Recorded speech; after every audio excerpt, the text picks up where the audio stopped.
जय गणेश पाहि मां। जय गणेश पाहि मां। श्री गणेश रक्ष मां। श्री गणेश रक्ष मां। जय श्री सिद्धिविनायक मूर्ति की जय। தாய்மானவர் பாடல் சின்மயானந்த குரு எட்டாவது பாடல். நான் வாசிக்கிறேன், திருப்பி நீங்க சொல்லணும். கூடுதலுடன் பிரிதலற்று நிர்துந்தமாய் குவிதலுடன் விழிதலற்று உணவற்று வரவினோடு போக்கற்று நிலையான குறியற்று மலமுமற்று நாடுதலுமற்று மேல் கீழ் நடுப்பக்கமென நன்னுதலுமற்று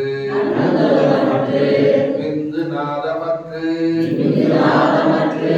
ஐவகை பூத வேதமுமற்று யாதொரு விஞ்ஞானமற்று வாடுதலுமற்று மேல் வாடுதலுமற்று மேல் ஒன்றற்று இரண்டற்று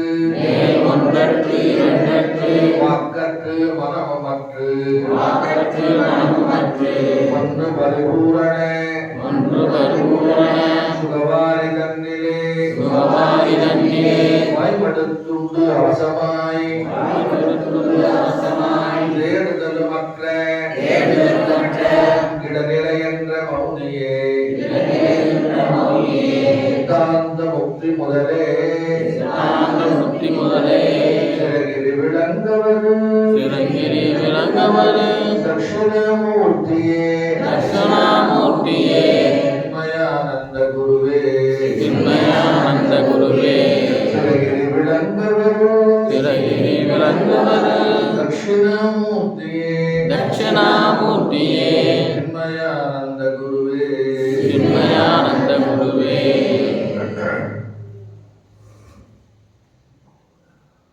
கூடுதலுமற்று கூடுதலுடன் பிரிதலற்று சொந்தமாய் குவிதலுடன் பிரிதலற்று குணமற்று வரவினோடு போக்கற்று நிலையான குறியற்று மலமற்று. அது வரை பார்த்துக்கணும்.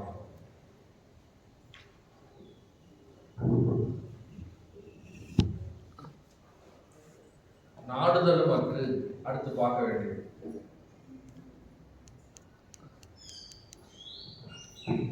நாடுதலுமற்று அப்படின்னு சொல்லும் பொழுது நமக்கு அந்நியமாய் கடவுள் இல்லை, நமக்கு வேறாக இறைவன் இல்லை அப்படிங்கிற கருத்தை நம்ம ஓயாது தாய்மானவர் வலியுறுத்தி கொண்டே வருகின்றார். அப்போ ஒரு பொருள் நமக்கு அந்நியமாக இருந்தால்தான் நாடுதல் என்கின்ற விஷயமே என்ன ஆகுது, அமலுக்கு வருது. நான் ஒரு பொருளை அடைய வேண்டும், நான் ஒரு பொருளை தெரிந்து கொள்ள வேண்டும், நான் ஒரு பொருளை சம்பாதிக்க வேண்டும் அப்படின்னு சொல்லும் பொழுது அந்த பொருள் என்ன ஆகுது, நமக்கு அந்நியமாக இருப்பது போல கருத்துக்கு வருது. உலகத்துக்கு எல்லா பொருளோடும் நமக்கு அந்நியமாக தான் இருக்கு. எல்லா பொருளும் நமக்கு அந்நியமாக தான் வருது. அப்போ கடவுள் நமக்கு அந்நியமாக இருக்கின்றாரா? அப்போ அந்நியமாக இருக்கின்றார் என்றால் அது எந்த இடத்துல இருக்கின்றார்? போக்கும் மரபுமெல்லாம் புண்ணியனே அப்படின்னு ஒரு வார்த்தையை நம்ம படிக்கிறோம். போக்கும் மரபுமெல்லாம் புண்ணியனே அப்படின்னு படிக்கிறோம். இப்போ போக்கும் மரபும் இல்லாதவன் அப்படிங்கிறது இப்போ நம்ம பார்க்க போறோம். மேல் கீழ் நடுப்பக்கமான நன்னுதல் பற்று அப்படிங்கிறது நமக்கு தெரிய போகும்.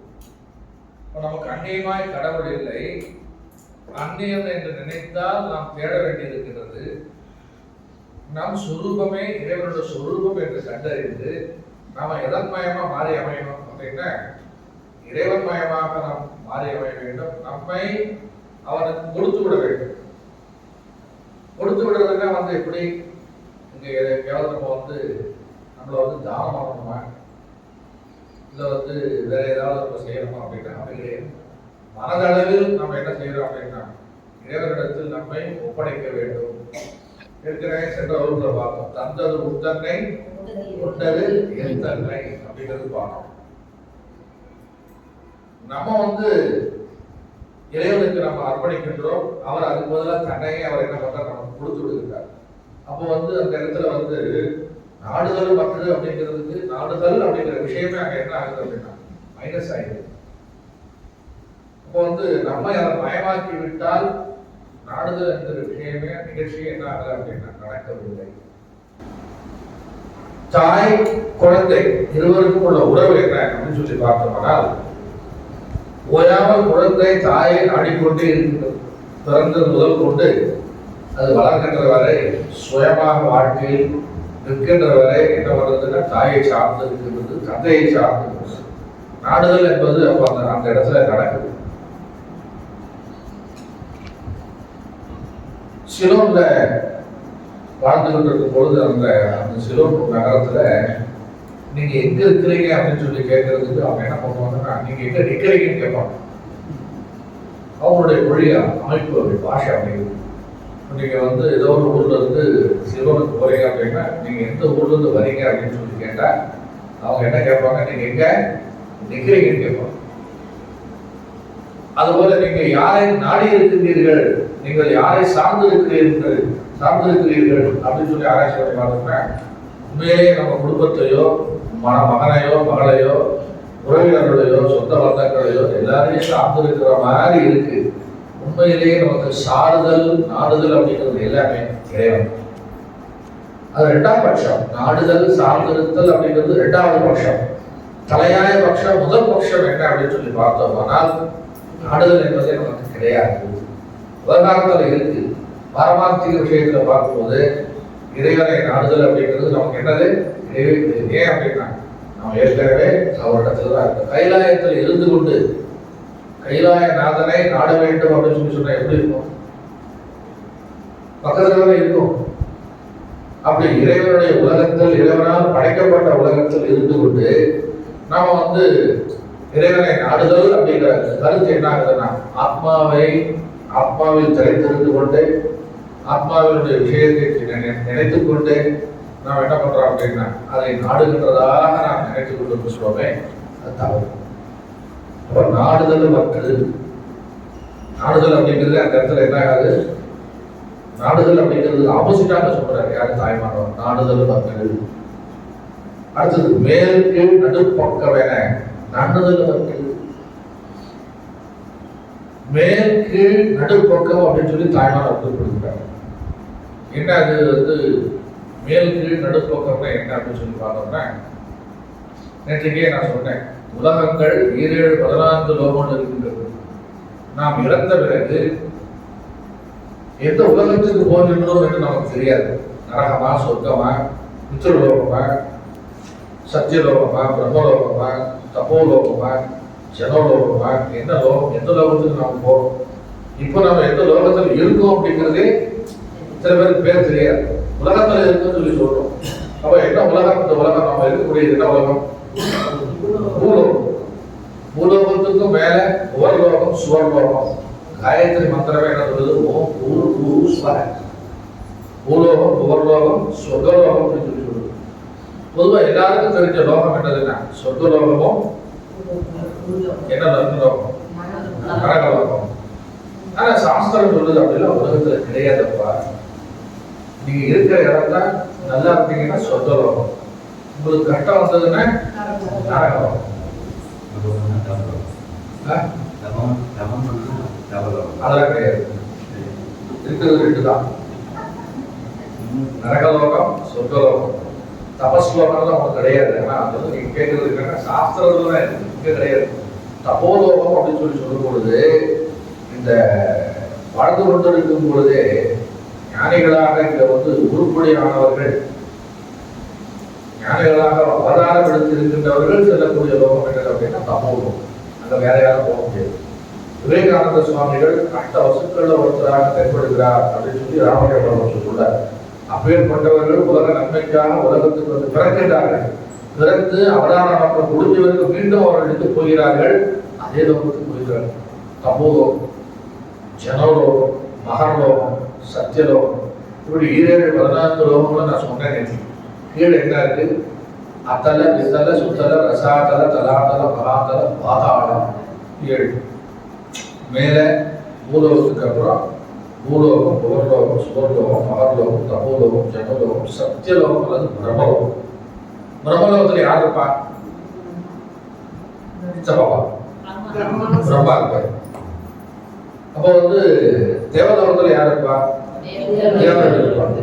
சத்தியலோகத்துல இருப்பா யார் இருப்பா அப்படின்னா இல்ல. சத்தியலோகத்துல பார்த்தீங்கன்னா உங்களுக்கு பகவத்கீதையிலே ஒரு அத்தியாயத்தில் சொல்லப்படுகிறது என்ன அப்படின்னா ஆச்சரத்தை சிரேஷ்ட தப்த தேவேந்திரோ ஜனக பிரமாணம் குருதே லோகஸ்தக தது அனுவர்த்ததே அப்படிங்கிறது. உலகத்துக்கு வழிகாட்டக்கூடிய ரிஷிகள் முனிவர்கள்லாம் எங்க இருப்பாங்க அப்படின்னா தபோலோகம் அப்படின்னு சொல்லி ஒவ்வொரு லோகத்துக்கும் ஒரு டெஃபரேஷன் கொடுக்கப்பட்டு அவன் இந்த உலகம் உண்மையிலே இருக்கா? ஆத்மா அல்லது பிரம்மம் அல்லது இறைவனுடைய கோணத்துல பார்க்கும்பொழுது இந்த உலகம் தான் படைப்புக்கு அப்பாற்பட்டு போய்விடுகிறது. எது? ஆத்ம தத்துவம். அது சொல்றாரு, கீழ் 7 உலகங்களும் மேல் 7 உலகங்களும் இடையில பூமி இருந்தா எப்படி நம்ம அர்த்தம் பண்றது? எப்படி புரிஞ்சுக்கிறது? உதாரணத்துக்கு ஒரு விஷயம் சொல்றேன். ஒரு உலகம் பூமி உருண்டையா இருக்கு. அதெல்லாம் ஒரு இடத்துல ராக்கெட் விடுறான். எங்க இருந்து ராக்கெட் விடுறான்? ஸ்ரீஹரிகோட்டால ராக்கெட் விடுறான். பூலோகத்தை தாண்டி எத்தனையோ லோகங்களை தாண்டி சந்திர மண்டலத்துக்கு என்னாச்சு? சந்திரயான் 3 போச்சு. அப்போ இங்கிருந்து அந்த செயற்கைக்கோள் அல்லது அந்த சந்திரயான் 3 என்பது போன அந்த லோகத்துக்கு இது என்ன இடம்? கீழையா மேலையா? கீழே. அப்ப அங்கிருந்து வேற ஏதோ ஒரு செயற்கைக்கோள் செயலற்று உடஞ்சி அது பூமியில உலகத்துல என்ன ஆகுதுன்னா வான்வெளியில சுத்திக்கிட்டு இருக்கு, சோன்று கொண்டே இருக்கிறது. அந்த கோளுக்கு எது கீழே எது மேலே அது நடுவில் இருக்கிற மாதிரி கணக்கு வரும். இப்ப நாமெல்லாம் எந்த உலகத்துல இருக்கோம்? மற்ற லோகங்கள்லாம் மேல இருக்கு. அப்ப நாம எங்க இருக்கோம் அப்படின்னா கீழே இருக்கிற மாதிரி இருக்கும். ஆனா ஆத்ம சைதன்யத்துக்கு, பிரம்மத்திற்கு, இறைவனுடைய சாநித்தியத்தில், படைப்பு லட்சணத்தில் நாம ஆத்ம தத்துவமாக நாம் அதை உருவகப்படுத்தினால், நாம் நினைத்து பார்த்தோமானால் மேல் கீழ் நடுப்பக்கம் என நண்டுதல் நண்டுதல் அப்படின்னா அடைதல். நண்டுதல் என்ன? அடைதல். நான் அங்க போறேன், நான் அங்கிருந்து இங்க வரேன் அப்படிங்கிறது சரீரமாக இருப்பது. மற்றது போய் வருவது அப்படிங்கிறதுலாம் என்ன கிடையாது அப்படின்னா ஆத்மாவுக்கு கிடையாது. சுழலும் பூமியை நாம் என்ன பண்றோம்? அடையாளமாக வைத்துக் கொண்டு பாகுபடுத்தி பார்க்கிறோம். விந்து நாதமற்று மேல் கீழ் நடுப்பக்கம் என நண்டுதல் பற்று விந்து நாதமற்று பாடல் பாடுறோம். பஜனை பாடல். நாத பிந்து கலாதி நமோ நம பாடம். நாத பிந்து கலை, கலா அதீதம் அப்படின்னு போகுது. நாத பிந்து கலாதீத நமோ நம சொல்லி பாடும். இந்த உலகம் எப்படி உருவாகுது அப்படின்னு சொல்லி ஆராய்ச்சி பண்ணி பார்த்தோம்னா ஒளி ரூபமாக இந்த உலகம் இருக்கின்றது, நாத ரூபமாக இருக்கின்றது. எப்படி இதை கண்டுபிடிக்கிறது? நாசா விஞ்ஞானிகள் இந்த உலகம் எப்பேற்பட்டது, எப்படி இருக்கின்றது அப்படிங்கிறத ஆராய்ச்சி பண்ணி பார்க்கும்பொழுது this universe came from sound அப்படின்னு சொல்லி ப்ரூவ் பண்ணிட்டான். சூரிய மண்டலத்துக்கு செயற்கைக்கோளை அனுப்பிச்சு அந்த சூரிய மண்டலத்திற்கு வெகு தொலைவில் இருந்து என்ன பண்றாங்கன்னா அந்த சூரியனோட சப்தத்தை ரெக்கார்ட் பண்ணிட்டு பல 100 மடங்கு டெசிபல், காதல கேட்க முடியாத அளவுக்கு டெசிபல் அதை ரெக்கார்ட் பண்ணிடுது. அதை ரெக்கார்ட் பண்ணி என்ன பண்றான், அவனோட ஒரு கருவிக்கு அதை கொண்டு அந்த கருவியில் என்ன பண்றான், மனிதன் கேட்கக்கூடிய அந்த டெசிபல் 45 or 40 டெசிபல் என்ன பண்றான், அதை ரெடியூஸ் பண்ணி என்ன பண்றாங்கன்னா அதை கேட்கலாம். கேட்டால் அதில் என்ன சவுண்ட் வருது அப்படின்னா சவுண்ட் வருது. இன்னைக்கு நீங்கள் யூடியூப்ல போய் செக் பண்ணி பார்க்கலாம். பார்த்தீங்கன்னா அதில் என்ன போட்டிருக்கோம் அப்படின்னா த சவுண்ட் ஆஃப் சன் அப்படின்னு சர்ச் பண்ணி பார்க்கலாம், கொடுப்போம். பெரிய ஓங்கார சப்தம் அதில் என்ன ஆகுது, ரெக்கார்ட் ஆகி அதில் அந்த சவுண்டை ரெக்கார்ட் பண்ணி முடிச்சுருக்கான்.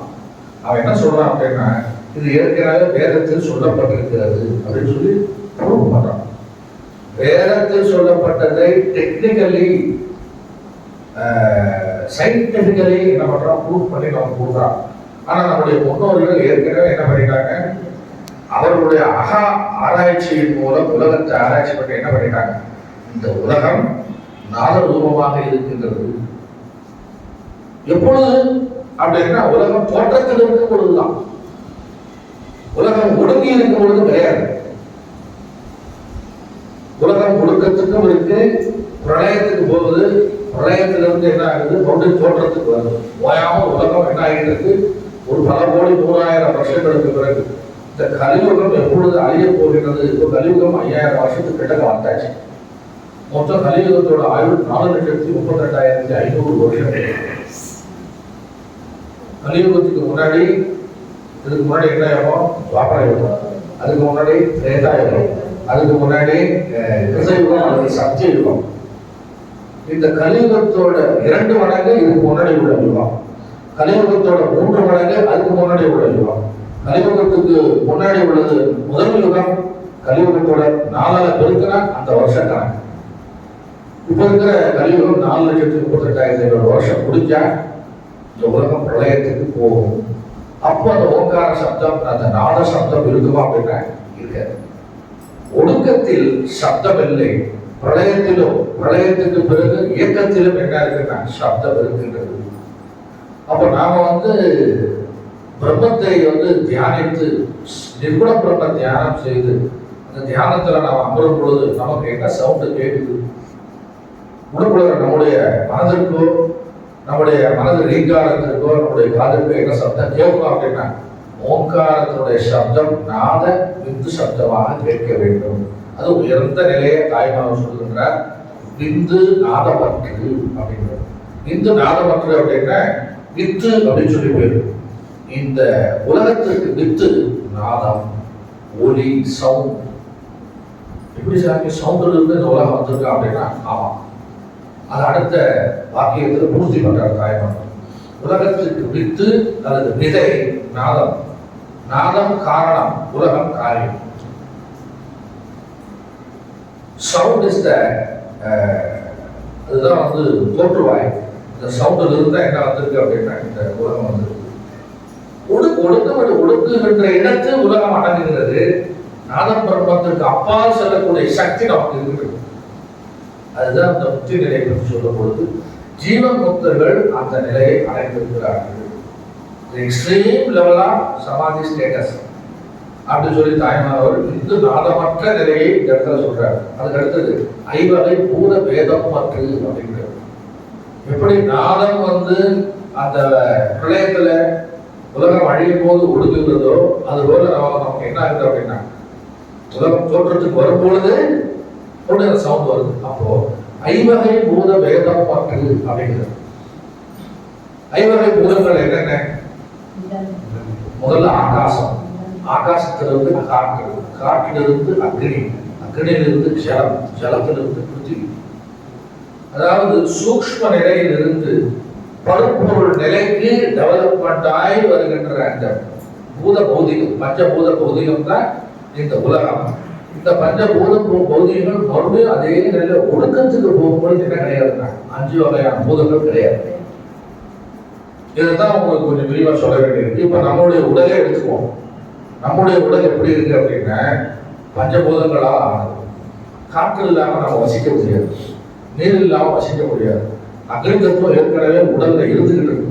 வயிற்றுக்குள்ள ஜடராகி ஓயாது எரிச்சுக்கிட்டே இருக்கு. ஓடுறதெல்லாம் என்ன ஆகிட்டு இருக்கு, ஜீரணமாகிட்டு இருக்கு. அக்னி தத்துவம் உடலுக்குள்ளே இருக்கு. தலையை தொட்டு பார்த்தா சூடா இருக்கு, அடிவைக்கு தொட்டு பார்த்தா சூடா இருக்கு. இந்த அக்னி எங்கிருந்து வந்தது? கிருஷ்ணர் பகவத்கீதையில் சொல்கின்றார், உயிர்களிடத்தில் உணவை செலுத்துகின்ற அக்னியாக நான் இருக்கின்றேன் அப்படிங்கிறார் பகவத்கீதையில பகவான் கிருஷ்ணர். அகம் வைஸ்வானரோ பூத்வா பிராணினாம் தேகமாஸ்ரிதः பிராணாபானசமாயுக்தः பசாம்யன்னம் சதுர்விதம். 4 வகையான உணவுகளையும் நான் என்ன பண்றேன், செவிக்கின்றேன். செவிக்கின்ற அக்னியாக நான் அனைவருடைய வயிற்றிலும் இருக்கின்றேன் அப்படிங்கிறார். அகம் வைஸ்வானரோ பூத்வா, வைஸ்வானர் அப்படின்னா அக்னி அர்த்தம். பிராணினாம் தேகம் ஆசிரித, பிராணாபான சமாயுக்த, பிராண அபான வியான உதான சமானம் என்ற 5 வாயுக்களையும் நான் உருவாக்கி எல்லாருடைய உடலிலும் அது வியாபித்துக் கொண்டிருக்கின்ற மாதிரி நானே இருக்கின்றேன் சொல்லி பகவத்கீதை சொல்றேன். பிராணாபானசமாயுக்த பச்சாமியன்னம் சதுர்விதம். 4 வித உணவுகள் என்னென்ன? உறிஞ்சி சாப்பிடக்கூடியது, வெட்டி சாப்பிடக்கூடியது, பெண்டு சாப்பிடக்கூடியது, முழுகக்கூடியது. இதுதான் அவர் சொல்றாரு. 4 வகையான உணவுகளா, வேற எதையும் சொல்ல. பச்சாமியன்னம் சதுர்விதம். இப்போ ஒடுங்கிய நிலையில் 5 பூதங்களையும் என்ன பண்ண முடியாது, பாகுபடுத்த முடியாது. ஏன் முடியாது? அபேத நிலையில் பூதங்கள் எல்லாம் என்ன ஆகுது? ஒன்றித்து விடுகிறது. ஒன்றிலிருந்து ஒன்று தோன்றி அது போல மறைந்து விடுகிறது. அதனால என்னங்க, நம்ம ஞான நிலையில், சமாதி நிலையில், ஞான நிலையில் என்ன கிடையாதுன்னா பேதமே இல்லை. அதனாலதான் அஷ்டமா சித்திகளை பெற்றவர்கள் என்ன பண்றாங்கன்னா பஞ்சபூத தத்துவத்துக்கு கட்டுப்படுவதில்லை. அனிமா, மகிமா, லரிமா, தரிமா, ஈசத்துவம், வசித்துவம் சொல்லி மலையிலிருந்து மலைக்கு தாவறாங்க, கூட விட்டு கூடு பாயிறாங்க. அஷ்டமா சித்திகள் சித்தர்களுக்கு உண்டான அந்த பழக்கம். அப்போ பஞ்சபூதங்கள்ல முதல்ல தோற்றத்துக்கு வர்றது சவுண்ட். சவுண்ட் எங்கிருந்து வருது? ஆகாசம். ஆகாசத்துடைய தன்மாத்திரை. ஆகாசத்துடைய தன்மாத்திரை என்ன? ஒலி, சவுண்ட். இப்ப இந்த வெளி இந்த ஆகாசம். இந்த ஆகாசத்துக்கு பேர் என்ன? மடாகாசம் சொல்லி பேர். இதுக்கு பேர் என்ன? மடம். பந்து கடம் இருக்கு, ஒரு பானை இருக்கு. பானைக்குள்ள இருக்கிற ஆகாசத்துக்கு என்ன பேரு? கடாகாசம். இந்த ஹோல் வேர்ல்டு ஃபுல்ல என்ன காசம் அப்படின்னா மகாகாசம். என்ன காசம்? இந்த சித்தத்துல கொஞ்சம் ஆகாசம் இருக்கு, வெற்றிடப்படுது. சித்தத்துல இந்த மூளையில மண்டைக்குள்ள கொஞ்சம் வெற்றிடப்படுது. நம்ம நீங்க சொன்னாலும் சொல்லாட்டாலும் வெற்றிடம் தான் இருக்கு, எங்களுக்கு நல்லா தெரியும். அதுக்கு பேர் என்ன சொல்றாங்கன்னா சிதாகாசம். சிதாகாசம். இந்த ஹிருதயத்துல லப்டப் அடிச்சுக்கிட்டே இருக்கு ஹிருதயம். அந்த ஹிருதய படம்லாம் வரைஞ்சி காட்டுறாங்க. அந்த ஹிருதயத்துக்குள்ள என்ன இருக்கு? என்ன இருக்கு? கொஞ்சம் ஸ்பேஸ் இருக்கு. அதுக்கு ஹிருதயாகாசம் அப்படின்னு பேரு. சரி, வயிற்றுல தொந்தி இருக்கு, ஸ்டமக் இருக்கு. ஸ்டமக்குள்ள ஆகாச தத்துவம் இருக்கு, தெரியுமா உங்களுக்கு? நல்ல பசியா இருக்கு, சாப்பிட்டோம் அப்படின்னா உடனே வயிற்றுக்குள்ள இருந்து ஒரு ஏப்பம் வருது. என்ன ஆச்சுன்னா உள்ள இருக்கிற கேஸ்லாம் வெளியில வருது. உள்ள சாலினா உள்ள இறங்கி இருக்கிற 2 கிலோ உள்ள போகுது. அதனால வெளியில என்ன வருது? காத்துல வெளியில போயிடுச்சு, வெற்றிடம் ஆயிடுச்சு. இப்போ ஆகாச தத்துவம் வயிற்றுல இருக்கு, உடம்புல இருக்கு, ஹிருதயத்துல இருக்கு, தலையில இருக்கு, உடம்பு உள்ள. ரத்தத்தோடவே நம்முடைய உடல்ல ஆக்சிஜன் வீட்டு பிளட் என்ன ஆகுதுன்னா உடம்பு உள்ள டிராவல் பண்ணிட்டு இருக்கு. ஒரே ஒரு இடத்துல, சின்ன இடத்துல ஆக்சிஜன் காற்று கொஞ்சம் போகல அப்படின்னா அந்த இடம் வலிக்க ஆரம்பிச்சிடும். அப்போ வயிற்றுல ஏர்ஸ், பிராண, அபான, வியான, உதான, சமானம் 5 வாயுகளும் பிளஸ் ரத்தம், ஆக்சிஜன். பிராணம்னா என்ன? ஆக்சிஜன் தான். அது நான் சமஸ்கிருதத்தில் சொல்லும்போது பிராணம் சொல்லி சொல்றோம். இங்கிலீஷ்ல சொன்னோம்னா ஆக்சிஜன் சொல்லி சொல்றோம். தமிழ்ல சொன்னோம்னா என்ன? மூச்சு காற்று அப்படின்னு சொல்லி சொல்றோம். உடம்புக்குள்ள காற்று வியாபகம் ஆயிட்டு. ஆகாச தத்துவம் அப்படிங்கிறது என்ன அப்படின்னா வெற்றிடம். என்னது? ஸ்பேஸ். இப்போ நாம இங்க இருக்கிறோம், எனக்கு ஒரு ஸ்பேஸ் இருந்தா தான் நான் இங்க உட்கார முடியும். இத்தனை பேர் உட்காரணும் அப்படின்னா நமக்கு ஒரு ஸ்பேஸ் வேணும். அப்போ அந்த ஸ்பேஸ் அப்படிங்கிறது என்னது? ஆகாச தத்துவம். அந்த ஆகாச தத்துவத்துக்கு தன்மாத்திரையா இருப்பது சவுண்ட். இந்த சவுண்டுக்கு உண்டான இந்திரியம் தான் என்னது அப்படின்னா நம்முடைய காது. கண்ணால கேட்க முடியுமா? காதால பார்க்க முடியுமா? ஒரு இந்திரியம் ஒரு வேலையத்தை செய்கின்றது. அப்ப ஆகாச தத்துவமாக முதல்ல நமக்கு என்ன வந்ததுன்னா காது படைக்கப்பட்டது. ஆகாசத்திலிருந்து அடுத்து என்ன வந்திருக்கு? வாயு. வாயுவோட தன்மாத்திரை என்ன அப்படின்னா ஸ்பரிசம். ஸ்பரிசம் அண்ட் சவுண்ட். காத்து வேகமா அடிச்சா என்ன வருது? புயல் காட்டுல சவுண்ட் வருது. அந்த சவுண்ட் அப்படிங்கிற காற்றுல இருக்கிற தன்மாத்திரை அது எங்கிருந்து கடன் வாங்கி இருக்குன்னா ஆகாசத்திலிருந்து கடன் வாங்கி. ஆகாசத்திலிருந்து காற்று, காற்றிலிருந்து அக்னி. அக்னியோட தன்மை என்னங்க? அது பருப்பொருளாக கண்ணுக்கு தென்படுகிறது. ஆனா காற்றை கண்ணால பார்க்க முடியுமா? ஆகாசத்தை கண்ணால பார்க்க முடியுமா? 3வது நிலைக்கு வரும்பொழுதுதான் இந்த அக்னி என்ன ஆகுதுன்னா சுடர் விட்டு எரிகின்ற பொழுது நம்மளால என்ன பண்ண முடியுது? கண்ணால பார்க்க முடியுது. அப்ப அக்னி தத்துவத்துல என்னென்ன நமக்கு வருது? நம்முடைய உடல்ல காற்று, இந்த ஒலிக்கு காது, அப்புறம் காற்றுக்கு ஸ்பர்சம், அப்புறம் வந்து அக்னிக்கு வந்து என்ன கண்ணு பார்வை, ஒளி ஒளி ஒளி வீடியோ அண்டு ஆடியோ. இப்போ நான்காவதாக என்ன அப்படின்னா அந்த ஒளியிலிருந்து அக்னியிலிருந்து ஜலம் வருது. என்னன்னா நெருப்புல இருந்து தண்ணி வருதுன்னு சொல்லி அவங்க ஒத்துப்பாங்க. ஆனா அமைப்பு அப்படிதான் இருக்கு. அந்த ஜல தத்துவம் எப்படி இருக்கு அப்படின்னா அக்னியிலிருந்து வந்ததுனால அது வந்து சலன்னு சொல்லி சவுண்டு வருது. தண்ணி பாஞ்சா அந்த அக்னி அந்த சவுண்டு வந்து எங்க இருந்து வருது? ஆகாசத்திலிருந்து கடவாங்கி அந்த காற்றோடைய அந்த ஸ்பரிசம் வந்து அந்த காற்றிலிருந்து தண்ணீர் வாங்கியிருக்கு. ஸ்பரிசம் சப்த ஸ்பர்ச ரூப ரச. அக்னியை சாப்பிட முடியுமா? அக்னி டேஸ்ட் இருக்கு ஆனா கிடையாது. தண்ணீர் முதல்ல டேஸ்ட் வந்து எதில் இருக்கு? தண்ணீர தான். அந்த தண்ணீரிலிருந்து தான் வந்து என்ன இருக்கு? இந்த பிருத்திவி தத்துவம், இந்த உலகம், பூமி உருண்டை, மண் முதலாளிய விஷயங்கள், தாவர சங்கமங்கள், ஜங்கமங்கள் எல்லாமே என்ன இருக்கு? கிரியேட் ஆயிருக்கு. நீருக்கு அமையாது உலகம். நம்ம சரீரமும் இந்த உலகமும் 3 பங்கு நீரால் என்ன பண்ணப்பட்டிருக்கு? சூழப்பட்டிருக்கிறது. 1 பங்கு தான் நிலம், மிச்சம் 3 பங்கு தண்ணீர். இப்படி ஐவகை பூத வேதம் மற்றும் சொல்லும் பொழுது நான் வந்து கிரியேஷனை சொல்லிட்டேன். இப்ப சஸ்டைனிட்டி நடந்துகிட்டு இருக்கு. இப்போ வந்து என்ன இருக்கு? இயக்கம் நடந்துகிட்டு இருக்கு. கிரியேஷன் அண்ட் சஸ்டைனபிலிட்டி முடிஞ்சது அப்படின்னா அப்புறம் என்ன? டிஸ்ட்ராக்ஷன், ஒடுக்கம். ஒடுக்கத்துக்கு போகும்போது என்ன ஆகுதுன்னா அப்படியே எல்லாரும் உள்ள போயிடும். பிரளயத்துல எல்லாரும் என்ன பண்றோம்? ஒடுங்கி போயிடும். ஒடுக்கத்துக்கு போகும்போது என்ன ஆகுதுன்னா எப்படி வந்ததோ அதே மாதிரி கிட்ட பலூன் இருக்கு. பலூன் பார்க்கறதுக்கு ஒரு மாதிரி தளர்வா வந்து ஒரு சின்ன பீஸ் மாதிரி இருக்கு. பலூனை காத்துல ஊதணும்னா என்ன ஆகுது? உடுக்குள்ள என்ன நிரம்பி இருக்கு? காற்றை ரிலீஸ் பண்ணிட்டோம்னா மறுபடியும் என்ன ஆகும்? அப்படியே சுருக்கிடும். அது மாதிரிதான் இந்த பிரபஞ்சம். சமீபத்துல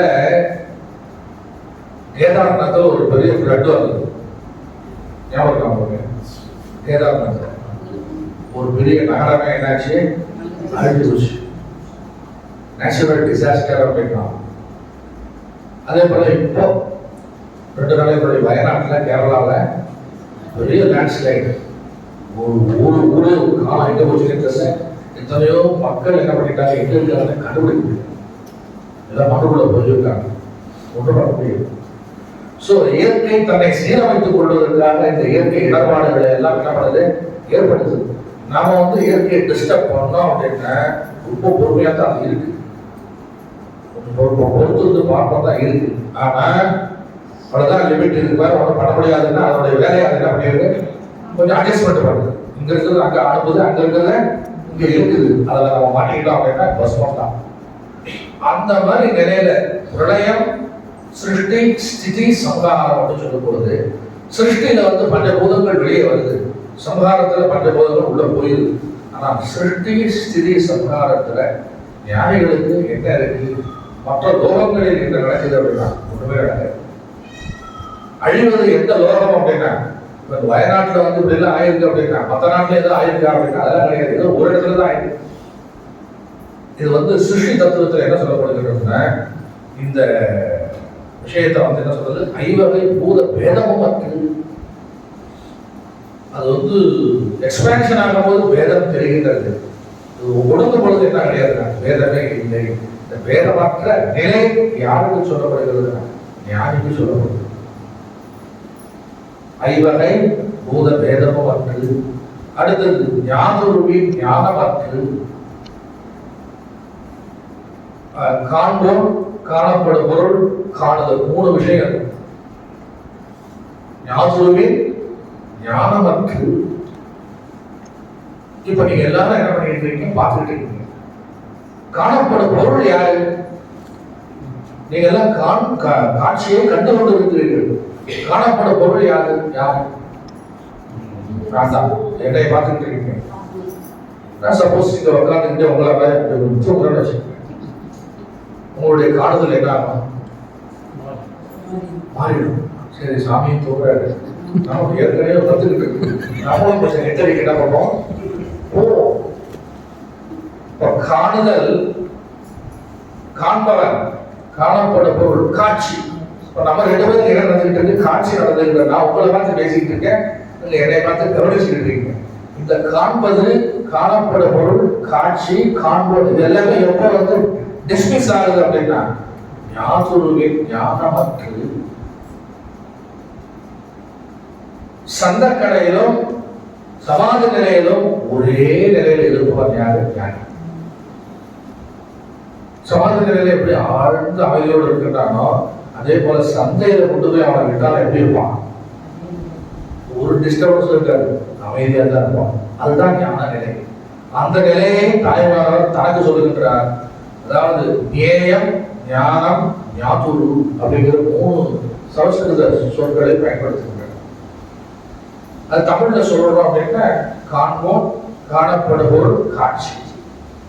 3மே எந்நேரமும் நமக்கு என்ன நடந்துகிட்டே இருக்கும். எந்த விஷயத்தை நம்ம செஞ்சாலும் காணப்படும் பொருள் ஒன்று இருக்கு, 2 பேருக்கு காட்சின்னு ஒன்று இருக்கு, காண்போனாக நான் இருக்கின்றேன். இது 3 இல்லாம எந்த காரியமும் நடக்காது. ஆனா தூக்கத்துல இது 3மே என்ன ஆயிடுது? காண்போன் இல்லை, காணப்படும் பொருள் இல்லை, காட்சியும் இல்லை. உண்மையிலே இருக்கா? தூக்கத்தில் இருக்கா? கிடையாது. ஆனா கனவுல இருக்கு. இப்ப இருக்கிற நிலை கனவு நிலை. ஜாகிரத அவஸ்தையில நமக்கு என்ன அவஸ்தை நடந்துகிட்டு இருக்குப்போ? ஜாகிரத அவஸ்தை. இப்ப நம்ம இருக்கிற நிலை என்ன? ஜாகிரத அவஸ்தைக்கு சமஸ்கிருத சொல்லு. தமிழ்ல சொல்றோம்னா கனவு நிலை. நம்ம எல்லாம் நிலவா தான் இருக்கோம். அப்போ நம்ம எல்லாம் விழிப்பு நிலைன்னு வச்சுக்கலாம். 3 வச்சுப்போம், ஈஸியா சொல்லிடுறேன். விழிப்பு நிலை, கனவு நிலை, உறக்க நிலை. சுத்த தமிழ் வந்துட்டேன், தமிழ்லே பாடம் நடத்துவோம். விழிப்பு நிலை, கனவு நிலை, உறக்க நிலை. விழிப்பு நிலையில காண்போடு இருக்கலாம், காணப்பட பொருள் இருக்கு, காட்சி இருக்கு. கனவு நிலையில இருக்கு, உடல் படுத்திருந்தாலும் உள்ள சூக்ஷ்மமா என்ன ஆகுது? அந்த ஆத்மா கனவை காணுகிறது. காணப்பட பொருள் இருக்கு, காண்போடு இருக்கு, காட்சியும் இருக்கு. அதுக்கு அடுத்த ஸ்டேஜ் என்ன அப்படின்னா, ஆழ்ந்த உறக்கத்துல காண்போடு இல்லை, காணப்பட பொருள் இல்லை, காட்சியும் இல்லை, ஞானமும் இல்லை. அதான் ஒரு முக்கியமான விஷயம். நான் இந்த விஷயத்தை செய்து கொண்டிருக்கின்றேன் அப்படிங்கிற ஒரு விஷயம் நடக்காது. இப்ப நீங்க கேளுக்கு, நான் பேசுதல் அப்படிங்கிற விஷயத்தை பேசிக்கிட்டு இருக்கேன். நீங்க கேட்கின்றேன் அப்படிங்கிற விஷயத்தை என்ன பண்ணிட்டு இருக்கீங்க? உங்களுக்கு ஏதோ ஒரு விஷயம் காதல் விழுது, ஏதோ ஒரு புரிஞ்சுக்கிறீங்க இல்லையா? அது ஞானம். இதே மாதிரி கணவனையும் என்ன பண்றாங்கன்னா, கனவை காணுகின்றான், கனவு பதிவாகி விட்டது, எழுந்து பிறகு நான் இந்த கனவை கண்டேன் என்று தான் பண்றான், சொல்லுகின்றான். அதுவும் ஞானம் தான். Something other than knowledge, whatever it may be. ஆனா தூக்கத்துல ஞானம் என்பது எப்படி இருக்கு அப்படின்னா, அது ரொம்ப லீஸ்ட் வேல்யூ. எதுக்காக அப்படின்னா, நான் நன்றாக உறங்கினேன் அப்படிங்கிறது சொல்றதுக்காக. மற்ற ஞானங்கள்லாம் கிடையாது. தூக்கத்துல நான் என்ன பண்றேன் அப்படின்னா, சமையல் செஞ்சேன் அப்படின்னு சொல்ல முடியுமா? தூக்கத்துல நான் கனவு கண்டேன் அப்படின்னு சொல்ல முடியுமா? கனவு கண்டேன் அப்படின்னு சொன்னாலே அது கனவு நிலை தான், தூக்க நிலை கிடையாது. அப்போ ஆழ்ந்த உறக்கத்துல ஏதாவது ஞானம் இருக்கா? ஞானம் இருக்குன்னு சொன்னீங்கன்னா அது தூக்கத்துல அர்த்தம். ஆழ்ந்த உறக்கத்துல எப்படி ஞானம் என்பது இல்லையோ, அதே போல ஆழ்ந்த சமாதியில், தியானத்துக்கு அடுத்த ஸ்டேஜ் சமாதி நிலையில், நிருகல்ப சமாதி நிலையில் தான் யார் என்கின்ற ஞானமும் கிடையாது, உலக ஞானமும் கிடையாது, பூத வேதமும் கிடையாது. அனைத்தும் என்னாச்சு? போயாச்சு. வேற என்ன இருக்கு அப்படின்னா, வெட்ட வெளி, பேரானந்த பெருநிலை. அந்த நிலையை தாய்மானவர் என்ன சொல்றாரு? ஞாபகமே ஞானமற்று. கோமா ஸ்டேஜில் இருக்க அவர்கிட்ட அவனுக்கு என்ன ஞானம் இருக்கும்? ஒன்னும் அவனுக்கு இருக்காது, நமக்கு தெரியுது. அவனுக்கு என்ன தெரியும் அப்படின்னா, அதுவும் தெரியாது. அப்படிதானே? டாக்டர் செக் பண்ணி பார்க்கிறாரு, ரத்த ஓட்டம் இருக்கு, பசி இருக்கு, சாப்பிடுறான், எல்லாம் செய்யறான். ஆனா என்ன ஸ்டேஜஸ் இது? Coma stage. என்ன ஸ்டேஜ்? Coma stage. ஆனா உயிர் இருக்கு. சில சமயங்கள்ல கோமாவில் இருந்து சில பேர் என்ன பண்றாங்க, எப்படியாவது மீண்டு மறுபடியும் அந்த பழைய ஸ்டேட்டஸ் வந்துடுறாங்க. அவங்க கிட்ட நீங்க கோமாவில் எப்படி இருக்கீங்கன்னு கேட்டா என்ன சொல்லுவாங்க?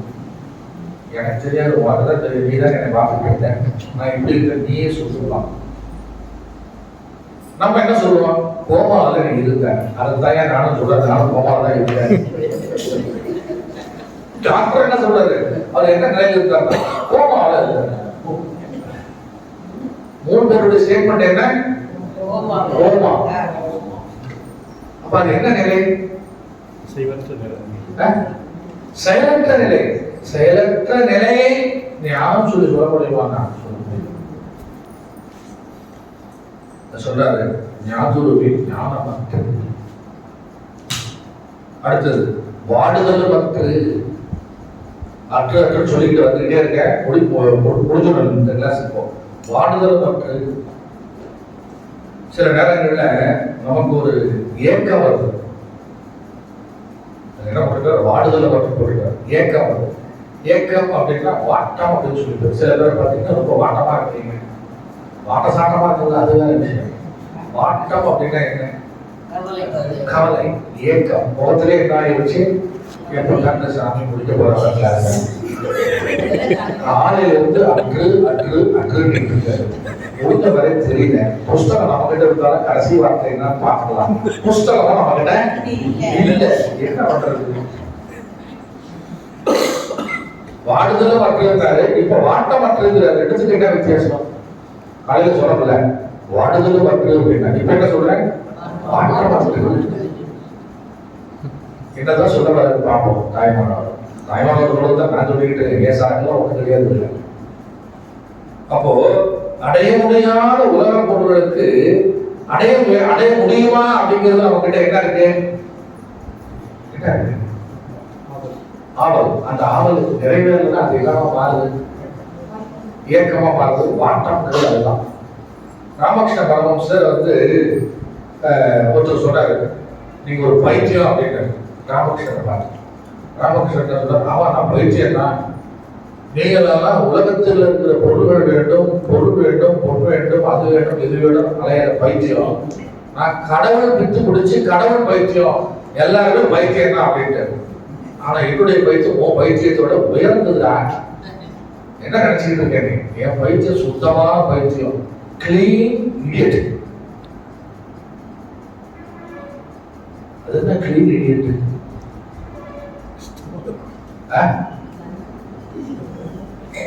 தொடர்புல சில பேர் நல்லா பேசுற மாதிரி இருக்கும், ஆனா பைத்தியக்கார மாதிரி பேசுவான். அப்பா அவனை பார்த்து சொல்லுவேன், ஏய் இது நல்ல கிளீனான பைத்தியமா இருக்கு, தெளிவான பைத்தியமா இருக்கா, ஜாக்கிரதையா இருக்கும், நம்மள இப்போ பைத்தியமாக்கிடுவோம் அப்படின்னு சொல்லுவோம். அது போல ராமகிருஷ்ண பரமஹம்சர் என்ன சொல்றாருன்னா, என்னுடைய பைத்தியம் சொன்னோம்னே கோபம் வந்தவர்.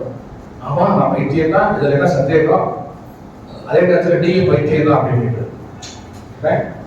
உன் பைத்தியத்தோட என் பைத்தியம் எவ்வளவோ பல மடங்கு உயர்ந்தது, மேலாக இருக்கிறார். குடம்புடமா கண்ணீர் வடிக்கின்றீர்கள், உலக பொருள்கள் வேண்டும் சொல்லி. நான் கடவுளை பார்க்க வேண்டும், அம்பிகையை பார்க்க வேண்டும், அம்பிகையை அடைய வேண்டும் சொல்லி தினந்தோறும் நான் கண்ணீர் வடிச்சுக்கிட்டு இருக்கேன் அப்படின்னு சொல்றேன். அப்ப என் பயிற்சி உயர்ந்ததா உன் பயிற்சி உயர்ந்தது கேட்ட உடனே அவனே சொல்லிட்டான், சரி ரைட்டு, நீ ஒரிஜினல் பயிற்சி நீ தான். அப்ப இதுல என்ன அப்படின்னா, வாட்டம் அப்படின்னு சொல்லி சொன்னேன். எத்தனை நாளுக்கு தான் உலகத்தில் இருக்கின்ற பொருள் வேண்டும், இந்த உடம்பு சொல்றது கேட்குதா, ஒரு நாளை போல இருக்கா, குளிக்கலாம் இங்க வந்தா, இங்க வந்த பிறகு என்னாச்சு, இந்த சூழ்நிலைக்கு ஏற்ற மாதிரி உடம்பு என்ன ஆகுது, மக்கள் பண்ணுது, ஏதோ டிஸ்டர்பன்ஸ் வருது. சரி குளிச்ச கோயிலாம் கோயிலும் சொல்லுவாங்க, அங்க போய் தலையை காட்டினா இடி விளக்குற தலையில் விழுது. என்னது தண்ணி, அங்க இருந்து எப்படி தட்டி தவறி எல்லாம் நடந்துட்டு வந்தவர்களுக்கு என்னாச்சு, தலைவலி, ஒரு சளி பிடிக்கிற மாதிரி ஏதோ ஒன்று பண்றது, குளிர் ஒத்துக்கல. அப்போ நம்ம நினைக்கிறது, நம்ம எதிர்பார்க்கிறது, நம்ம நினைச்ச மாதிரி ஏதாவது நடக்குதா? நாம் ஒன்று நினைக்க தெய்வம் ஒன்று செயல்படுத்துது. அப்ப எதுக்கு நம்ம வாட்டம் அடைய வேண்டும் அப்படின்னா, வருவது வரட்டும், போவது போகட்டும். கிருஷ்ணன் பகவத்கீதை சொல்றாரு என்ன அப்படின்னா, பிரசாதே சர்வதுக்கான ஆனிரஸ்யோக தியாகத்தை, வருவதை அப்படியே பிரசாதமாக ஏற்றுக்கொள், உனக்கு துக்கமே வராது அப்படிங்கிறது. இறைவன் கொடுத்த வரம் அனைத்துமே அதை அப்படியே நீ ஏத்துக்க. கஷ்டம் வந்தா கஷ்டமே பார்க்காத, சந்தோஷம் வந்தா சந்தோஷமா ஏத்துக்க. கஷ்டம் வந்தாலும் என்ன பண்ற அப்படின்னா அதையும் சந்தோஷமா ஏத்துக்க. முதல்ல கஷ்டமா தெரியும், அப்புறம் பழகிடும். நான் நேற்று சொன்னேன்ல, ஒரு காட்டாத்து வெள்ளத்துல ஒருத்தர் சிக்கிஷ் என்ன பண்ணவாய் மரத்துல சொல்லிக்கிட்டு இருந்தா, கீழே வெள்ளம் போய்கிட்டு இருக்கு, கீழே பாப்பு இருக்கு,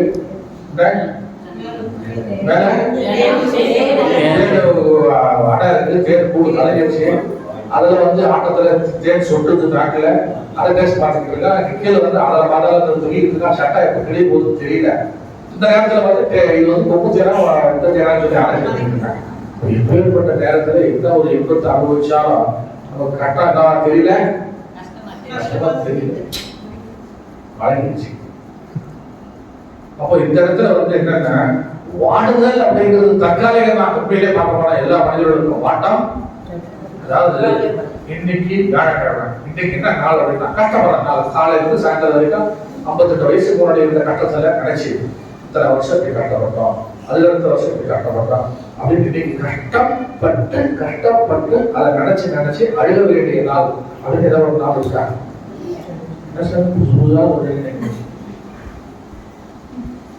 சொல்ல இன்னைக்கு மதர்ஸ் டே அப்படிங்கிறான், ஃபாதர்ஸ் டே அப்படிங்கிறான், டீச்சர்ஸ் டேங்கிறான், லவர்ஸ் டேங்கிறான். எல்லாம் தினமும் போய் வந்து காலையில் எந்திரிச்ச உடனே குட் மார்னிங் அப்படின்னு சொல்லி வாட்ஸ்அப்ல ஒரு மெசேஜ் போட்டு அந்த டே நான் போடுறான்.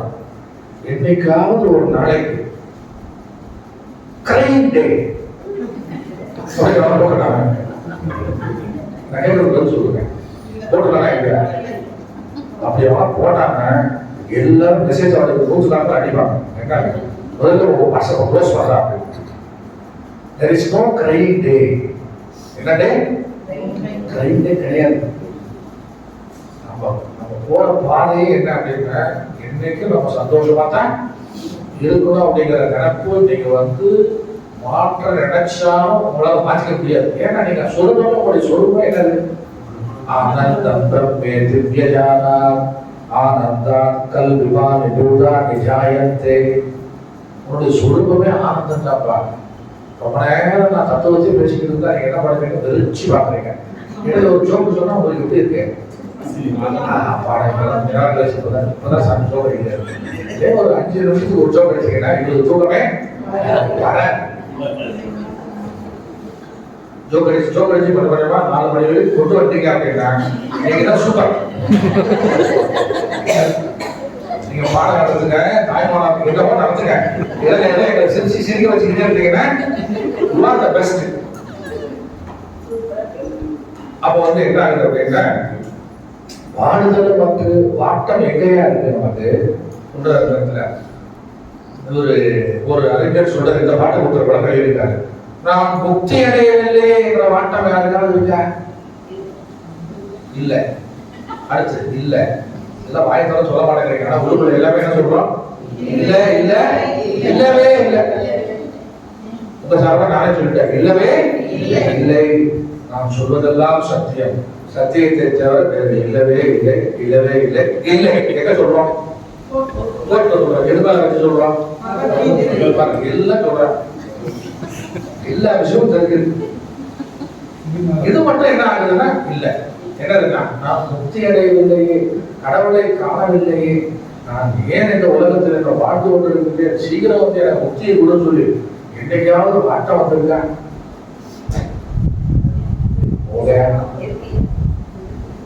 ராமகிருஷ்ணன் கேட்கிறாரு, சாயந்தரம் கோவில் மணி 6 மணி மணி அடிச்சா தட்சிணேஸ்வரத்துல கோவில் மேல ஏறி என்ன பண்றாரா? ஐயோ ஒரு நாள் போச்சே, நான் என்ன பண்றது, என் வாழ்க்கையில ஒரு நாள் வீணா போச்சே அப்படின்னு கதறி அழுகிறாரு. யாரு? நான் வந்து மாடிக்கு வர 16 வருஷமா நான் வந்துட்டு இருக்கேன் மொட்டை மாடியில. நானும் அப்படிதான் இருக்கேன், கட்டமும் அப்படிதான் இருக்கு, பாட்டமும் இல்லை, நாட்டமும் இல்லை. சொல்ற இடத்துல அதாவது எல்லாம் கடந்த அதீத நிலையில் வாட்டம் என்பது இல்லை, அந்த நாட்டமும் இல்லை, வாட்டமும் இல்லை, ஏக்கமும் இல்லை, என்ன இல்லை, அது நிறைவேறலைங்கிற எண்ணமும் இல்லை. எப்பொழுது? அதீத நிலையில். அதுக்கு உதாரணம் தாய்மானவர் தூக்கத்தை தான் சொல்றாரு. தூங்கும் போது நமக்கு ஏதாவது வாட்ட மாட்டாங்க, கஷ்டப்பட்டு ரொம்ப ரொம்ப கஷ்டப்பட்டு நான் தூங்கணும் யாரும் சொல்ல முடியுமா? தூங்கியாச்சுன்னா முடிஞ்சு போச்சு, அவ்வளவுதான். எந்திரிச்ச பிறகு என்ன ஆகுதுனால அவனுக்கு கவலை வந்தவங்கள குடிச்சுக்குது, அது வேற விஷயம். அதனால அதீத நிலையில், ஞான நிலையில் வாட்டமும் இல்லை, நாட்டமும் இல்லை, ஏக்கமும் இல்லை, தாக்கமும் இல்லை, எதுவும் பண்ண முடியாது அப்படிங்கிறது. எந்த நிலையில? புறக்க நிலையில. கரெக்ட். நம்ம பேச வேண்டிய விஷயம் என்ன அப்படின்னா ஞான நிலையில். அடுத்தது ஒன்றற்கு இரண்டற்று. சீக்கிரம் மூச்சாகும். ஒன்றற்கு இரண்டற்கு, ஒன்றும் அல்ல இரண்டும் அல்ல. அப்ப எத்தனை என்ன விஷயம் அப்படின்னா இரண்டற்ற ஒன்று அப்படிங்கிறது. இப்போ ஏகம் அப்படின்னு சொல்லி சொன்னா ஆட்டோமேட்டிக்கா அடுத்த என்ன நம்பர் வருது? 2, 2. ஆனா 2 வரக்கூடாது அப்படிங்கிறார். ஒன்றுக்கு மேற்பட்ட வரும்போது 2ங்கிற வரக்கூடாதுன்றதுனாலதான் என்ன சொல்றாருன்னா ஒன்றற்று, டக்குன்னு அடுத்தது இரண்டற்று. இரண்டற்றுன்னா மூணாவது கிடையாது. மறுபடியும் என்ன ஆகுதுன்னா ஏகம் சொல்றாரு. ஏகமாக உள்ள ஒரே வஸ்து பிரம்ம வஸ்து அதீத நிலையை ஒன்று என்று குறிப்பிடுகின்றோம். அதுதான் அவையார் ஒன்றானவன் உருவில் ஞாபகம் வச்சுக்கணும். ஒன்றானவன் உருவில் உருவத்தான் ஒன்று இரண்டு. ஆக தத்துவம் என்னது அப்படின்னா ஒன்றுதான். நம்ம வசதிக்காக இரண்டாக காட்சி வருகிறார். அப்புறம் மூன்றானவன் நான்கானவன் போய்கிட்டே இருக்கு, அது வேற விஷயம். இறைவனை பகிர்முகமாக நம்ம விழித்து பார்க்கும் பொழுதுதான் எண்ணிக்கையில் அடங்காத பெயர்கள் வருகின்றது. ஆனால் எல்லாம் குவிகின்ற நிலையில் இருப்பதெல்லாம் என்னதுதான் ஒன்று. ஏகம் சத் விப்ரா பகுதா வதந்தி. ஒன்றுக்கு மேல கிடையாதப்பா, இது ஒன்றுக்கு மேல இருந்தது அப்படின்னா சாஸ்திரத்துக்கு ஒத்து வராது. ஏக வஸ்துங்கிறது ஒரு உதாரணம் சொல்றாங்க. ஒப்பீடு செய்ய முடியாத ஒரு வஸ்து அது என்னவா இருக்கும்? ஒன்றுதான். ஒரு பொருளை கம்பேரிசன் பண்றோம் அப்படின்னாலே ரெண்டாவது ஒரு பொருள் இருக்குன்னு ஆரம்பிச்சாச்சு, முடிஞ்சு போச்சு. There is no comparison to Atma, there is no comparison to Brahma, there is no comparison to இறைவன் Lord. ஒரு உலகில் எத்தனை கத்தி இருக்க முடியும்? ஒரு நாட்டுக்கு எத்தனை ராஜா இருக்க முடியும்? ஒரே ஒரு ராஜா. ஒரு காட்டுக்கு எத்தனை சிங்கம் இருக்க முடியும்? அது நிறைய சிங்கம் இருக்கு. ஆனா ராஜாவா இருக்கக்கூடிய சிங்கம் ஏக காலத்தில் ஒன்று சொல்றாரு. ஒன்றற்று இரண்டற்று. அடுத்தது வாக்கற்று மனமற்று. கடைசி ஸ்டேஜுக்கு வந்தாச்சு. எத்தனை தடவை இப்படி அற்று அற்று அற்றுன்னு சொல்லிட்டு முடிக்கப்பா. அவன் சொல்றாரு வாக்கற்று. ஒரு நேரம் காலையில இருந்து நான் பேசிக்கிட்டு இருந்தால அதெல்லாம் வேஸ்ட். வாக்கால் வார்த்தைகளால் விளக்க முடியாததை நான் சிரமப்பட்டு என்ன பண்ணிக்கிட்டு இருக்கேன்? விளக்கிட்டு இருக்கேன். ராமகிருஷ்ண பரமஹம்சர் சொல்றாரு பிரம்மம் ஒன்றே எச்சில் படாதது அப்படின்னு. உலகத்துல பார்த்தது எல்லாம் என்னது? எச்சில் படாது. அப்படின்னா என்ன அர்த்தம்? வார்த்தைகளால் அனைத்தையும் விஸ்தீரணம் பண்ணி விளக்கம் சொல்லிடலாம். ஆத்ம வஸ்துவை, பிரம்மத்தை, இறைவனை பற்றி என்ன பண்ண முடியாது? விளக்கம் சொல்ல முடியாது.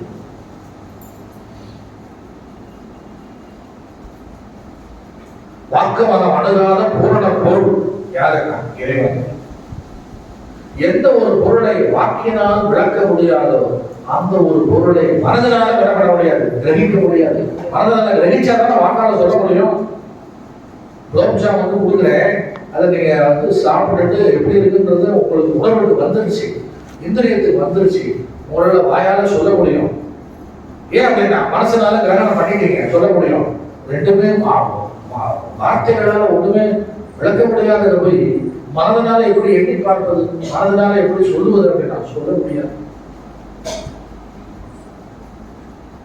இறைவன் வர்ணனைக்கு அப்பாற்பட்டவராக இருக்கின்றார். தேசகால வர்த்தமானத்திற்கு அப்பாற்பட்டு இருக்கின்றார். கால அதீதத்தில் இருக்கின்றார்.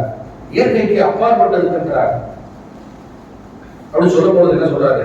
வாக்காலும் மனதாலும் பாகுபடுத்தி இந்த அறிவினால் விளக்க முடியாத மற்ற பொருளோடு இறைவனை சீர்தூக்கி காட்ட முடியாது, கம்பாரிசன் பண்ண முடியாது. யாருக்கு? அவருக்கு நிகர் அவரே. மனசுக்கு எட்டாகுது, வாக்கியத்தும் எட்டாகுது என்று நம்ம என்ன பண்ணோம், முடித்து விடுகின்றோம். அடுத்தது சுகமாரி தண்ணீரே வாய்ப்படுத்து உண்டு மண்ணு வரை பூரணம் அப்படின்னு சொல்லி முடிக்கிறது. பாடல் என்ன சொல்லுது அப்படின்னா, வாடுதல் மற்று மேல் ஒன்றற்கு இரண்டற்கு வாக்கற்கு மனமற்று மண்ணு வரை பூரண சுகமாரி தண்ணீரே வாய்ப்படுத்து உண்டு அவசமாய் அப்படின்னு முடிக்கிறார். கடைசியில இந்த இறைவனை என்ன சொல்றாரு தாய்மானவர், பூரணன் அப்படின்னு சொல்லி சொல்றாரு. என்ன Pooranan, that one which fulfilled about everything. குறையற்ற நிலை. பாடல் இருக்கு, குறை ஒன்றும் இல்லை அப்படின்னு சொல்லி பாட்டோட சரி, குறை ஒன்றும் இல்லைன்னு சொல்லி பாட்டை பாடிட்டு அப்புறம் குறையா என்ன பண்ணுறது சொல்றது, எனக்கு இது குறையாது அது குறையாது என்ன பாட்டை மட்டும் குறை ஒன்றும் இல்லை கோவிட்டா பாடிடும். அந்த குறைவற்ற நிலை நம்ம இடத்துல இருக்கு, அதை நம்ம என்ன பண்றதில்லை, உணர்வதில்லை. சொல்றது இந்த இடத்துல பூரணன் என்னும் சொல்லுக்கு எல்லையற்ற பொருள் அப்படின்னு சொல்லி ஒரு பேரு. என்ன பொருள்? அவன் நீக்கமர எங்கும் நிறைந்திருக்கின்றான், அது ஒரு பொருள். அப்புறம் என்ன இருக்கு, இப்போ நீக்கமர பொருள் எல்லா இடத்துலயும் இருக்கும் பொழுது அவன் இல்லாத இடத்துல ஒரு இடம் இருக்கிற அந்த இடத்துல அவன் போயாகும். அப்படி ஒரு இடம் கிடையாது. அதனால வரவும் இல்லை போக்கும் இல்லை. யாருக்கு? பூரண பொருள். பஸ்ல போறோம், இல்ல பிளைட்ல போறோம், ட்ரெயின்ல போறோம். பிளைட்ல போனீங்கன்னா டபுள் சீட் ஒன்று இருக்கும், ரெண்டு பக்கமும் டபுள் சீட் ஒன்று இருக்கு. சில சமயங்கள்ல 3 சீட் இருக்கு, 2 சீட். இந்த 2 சீட்ல வந்து என்ன ஆகும் அப்படின்னா, ரொம்ப குண்டா இருக்கிறவங்க உட்காந்தாங்கன்னு வச்சுக்கோங்க. நீங்க போய் பக்கத்துல எப்படி உட்காந்து போய் உட்காந்தீங்க அப்படின்னா அப்படியே ஃபிக்ஸ் ஆகிடும். ஃப்ளைட் ஆனாலும் சரி, இது பண்ணாலும் சரி, எது பண்ணாலும் சரி, உங்களுக்கு ஒரு ஆசையும் கேட்டாங்க இருக்காது. ஏன் அப்படின்னா ஜம்பரை போட்டு ஆணி அடிச்ச மாதிரி அந்த ஃபேட்டான உடம்பு நம்ம உடம்புக்குள்ள பக்கத்தில் உட்காந்து எல்லாம் வந்து என்ன ஆகுது, அது மேலே போகிறதுக்கு இடம் இல்லை, அப்படியே ஃபிக்ஸ் ஆகிடும். சினிமா டிக்கெட் வாங்கும்போது உள்ளுக்குள்ள போய் எல்லாம் சீக்கிரம் வச்சுருக்கேன், உடம்பு பண்ண வேண்டாம், எல்லாரும் சேர்ந்து அவங்க தள்ளி தள்ளி என்ன பண்ணிடுவாங்க, உள்ள கொண்டு போயிடும். வேற இடம் கிடையாது, போக்கும் இல்லை வரவும் இல்லை. பூரண பொருளாக டிக்கெட் வாங்குறதுக்கு நிறைய பேர் இருக்காங்க. 10 பேர் இடத்துல எத்தனை பேர் இருக்கா? 20 இல்லை 50. அப்படியே நசுக்கி கொண்டு போயிருக்கோம். செத்தாலும் சாக வேண்டியிருக்கு அந்த இடத்துல. Where is the space? போக்குக்கு வரவுக்கு எங்க இருக்கு இடம்? பூரண பொருளாச்சு. எங்கும் நிறைகின்ற பொருளுக்கு அப்பாலும் இல்லை, போக்கும் இல்லை, வரவும் இல்லை. அதனால்தான் சொல்றோம் சிவபுராணத்துல அப்பாலுக்கு அப்பாலாய் சிவபுராணம் விநாயகர் கடுமுற்று அப்பாலுக்கு அப்பா அணுவிற்கணுவாய் அணுவிற்கணுவாய் அப்பாலுக்கு அப்பாலுக்கு கரும்புள்ளே காட்டி அப்படி சொல்லும் பொழுது எங்க இறைவனுடைய தொடக்கம் எங்க இருக்கு, இறைவனுடைய முடிவு எங்க இருக்குன்னா பூரண பொருளாக இருக்கின்றது. உடம்புல எந்த இடத்துலாவது ரத்தம் இல்லைன்னு சொல்ல முடியுமா? ரத்தம் போகாத இடம் ஏதாவது ஒரு இடம் சொல்லுங்க, எல்லா இடத்துலயும் இருக்கு. அப்படி ஒரு இடத்துல பாஸ் ஆகல அப்படின்னா உடனே நீங்க ஆஸ்பத்திரிக்கு போக வேண்டியதான். மூளையில அது போற டியூப்ல ஒரு இடத்துல பிளட் கிளாட் ஆயிருக்கு, சரியா பாஸ் ஆக மாட்டேங்குதுதான்.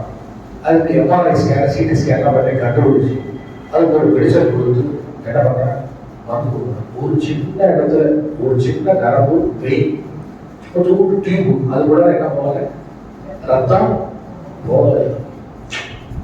72,000 நாடு நரம்புகள் நம்முடைய உடல்ல இருக்கு.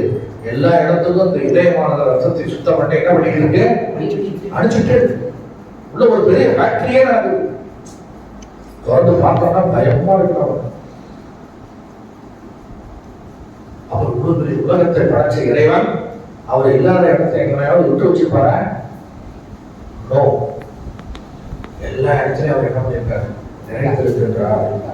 அதான் மண்ணு பரிபூரணம். மண்ணு அப்படின்னா எல்லாவற்றிலும் நிறைந்து பரிபூரணமாக சுகமாய் தன்னிலே எங்க போய் எங்க உதாரணம் சொல்றாங்க. என்ன அப்படின்னா பரமஹம்சர் சமாதி நிலையத்துக்கு வந்தவர்கள் அந்த சமாதி நிலையை பற்றி சொல்லும்போது அது ஒரு கதையை சொல்றாரு. உனக்கு எத்தனை நாக்கு இருக்குன்னு கேட்கிறாரு. நமக்குலாம் எத்தனை நாக்கு இருக்கு? ஒண்ணுதான் இருக்கு. ஒரு உதாரணம் சொல்றேன், ஒரு கற்பனை பண்ணி பாருங்க. உடம்பெல்லாம் நாக்கு, சொல்லும்போதே நமக்கு ஒரு மாதிரியா இருக்கு. உடம்பெல்லாம் நாக்கு, மூக்கெல்லாம் பெரிய காட்டம், உடம்பெல்லாம் என்ன நாக்கு. உங்களை தூக்கி கொண்டு போய் பார்க்கடல்ல போட்டுடும். எங்க கடல்? பார்க்கடல். போட்டுட்டா உங்களுக்கு எப்படி இருக்கும்?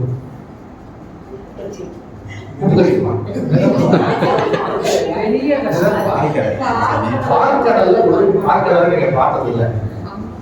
ஆமா, வேலை செய்யாம இல்ல, நாங்க என்ன வேலை செய்யாம எல்லா நாட்டுமே பார்க்கடல் என்ன பண்ணுது? மறுபடியும் உங்களை தூக்கி வெளியில கொண்டு வந்து நீங்க என்ன டேஸ்ட் பண்றான்னு கேட்டா எப்படி இருக்கும்? கொஞ்சம் உடம்பெல்லாம் நாக்கு, எங்க போய் நான் பதில் சொல்றது? வாயே கிடையாது, மூக்கு கிடையாது, கண்ணு கிடையாது, காது கிடையாது, உடம்பே என்னவா இருக்கு? நாக்கா. சொல்லுவாங்க, உடம்பெல்லாம் மூளையா அப்படின்னா. அவன் சொன்னா திருப்பி தப்பா சொல்றீங்க சார், ஏன்னா எனக்கு மூளையே உடம்பா இருக்கு.